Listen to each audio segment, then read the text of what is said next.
In the year 1000, there were 1,000,000 soldiers, all under one command. That's not a random guess or a rough estimate. That's what the Song Dynasty of China had on the payroll. Over 1,000,000 men, either garrisoning cities across the kingdom or ready to march at a moment's notice. It did cost them so much to maintain that army that some reports put the military budget at close to 80% of the entire state's income. For context, a modern government spending that proportion of its budget on the military would be considered functionally bankrupt within a generation. Somehow, the Song was able to do it anyway, and at that, for decades. Otherwise, the alternative was being swallowed by the empires pressing in from the north. That's where this list starts, which only gets more interesting from there. With the medieval world having the fall of Rome in the 5th century to the early 1500s, they would produce military forces that was wildly underestimated. The assumption tends to be that ancient and medieval armies were small, poorly organized, and couldn't compare to anything on a larger scale. That assumption is wrong. Several empires during this period fielded forces that dwarfed anything Europe could put together, simply by operating complex logistics across thousands of miles. 9 of them, in particular, stand out for sheer scale. And what's interesting is what each army reveals about the civilization behind it. The Song Dynasty's 1,000,000-man army is a good starting point because it illustrates something that shows up repeatedly on this list. Quantity and quality are not the same thing. In other words, throwing money and bodies at a military problem doesn't automatically solve it. The Song force was overwhelmingly infantry, especially when you consider that the threats to Song China were the Jin and Mongol empires from the north. An infantry-dominant force against mobile cavalry on open-steppe terrain is a structural problem that no amount of numbers fully fixes. There was also a political problem built into the military structure. Song emperors were deeply nervous about their own generals, which makes sense, because a general commanding 1,000,000 men is also potentially capable of turning those 1,000,000 men around and marching them toward the capital. The Song deliberately limited their general's authority as a check against rebellion. It's reasonable in theory, but damaging in practice, because it also limited the army's effectiveness in the field at the moments it needed to perform most. The Song held off the Mongols for longer than almost anyone expected, which is sort of impressive. Yet in 1279, Kublai Khan finished what his grandfather had started, and the Song were gone.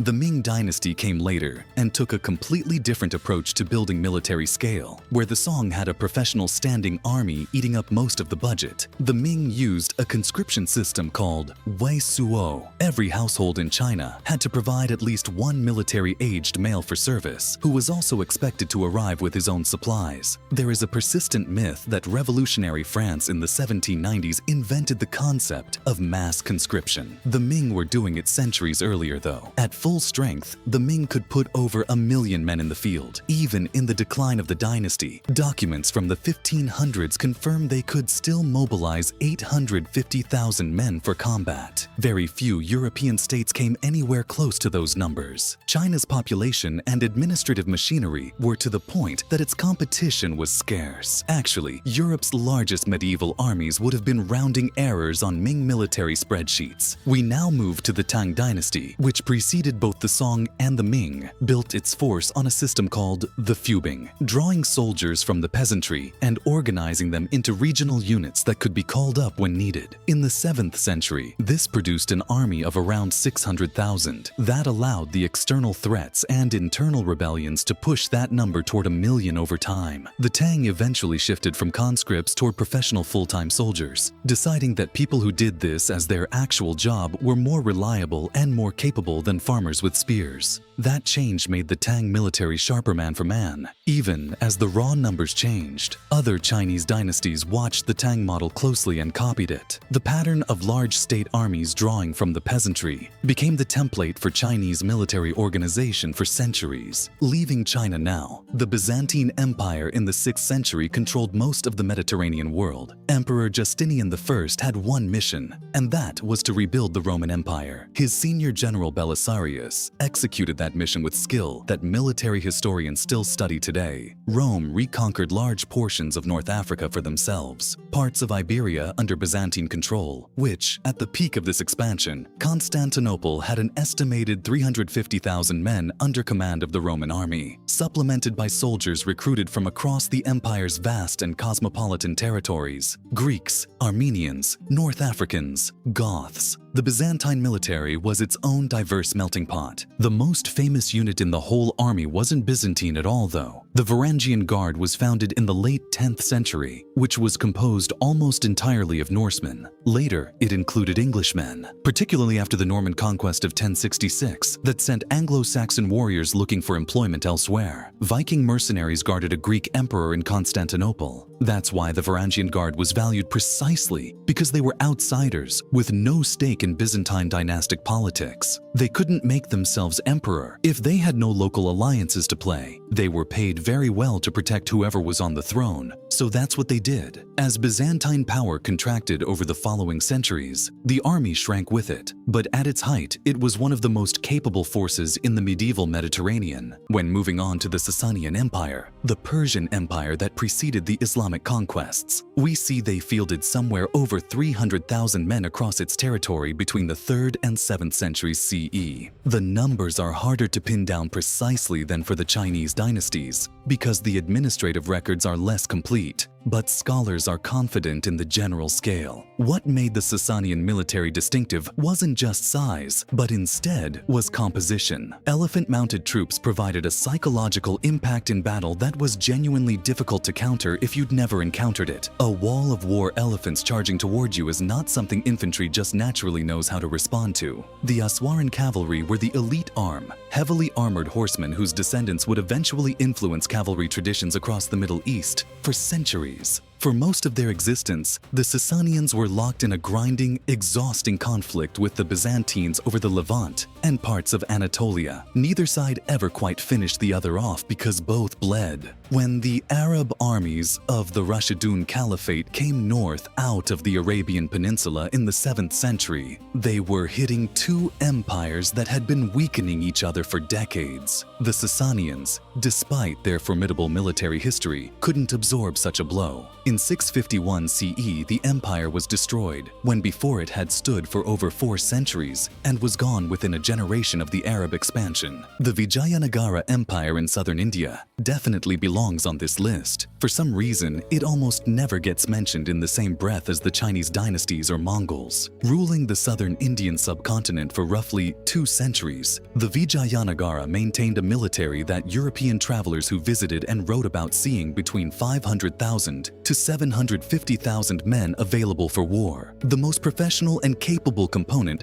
was the Kaijita Sainya, the emperor's household guard, numbering in the tens of thousands. Think of them as the inner professional core that the rest of the force organized around. The bulk came from conscription organized by regional leaders called Nayakas, who recruited from the peasantry in their territories and answered to the emperor when called. The Vijayanagara Empire lasted until 1565, when a coalition of Deccan sultanates finally combined their strength against it at the Battle of Talikota. The coalition won, meaning a remarkable 2-century run as the dominant power of southern India ended in a single day of fighting. That's how these things tend to go throughout history. It's not usually a slow decline, but a moment where the accumulated pressures finally break something. The Umayyad Caliphate built on the momentum of the Rashidun Caliphate that had destroyed the Sasanians and kept going. In their early years, the Umayyad military stretched from Spain in the west to the edges of Central Asia in the east. This was an empire that required an enormous force just to hold together, never mind expand. Exact numbers are debated, but estimates put the Umayyad army in the hundreds of thousands. The elite corps came from Syria, with converts from conquered territories like Berbers from North Africa being the most significant. A major Berber revolt at one point forced the caliphate into a massive emergency recruitment effort, pulling together hundreds of thousands of men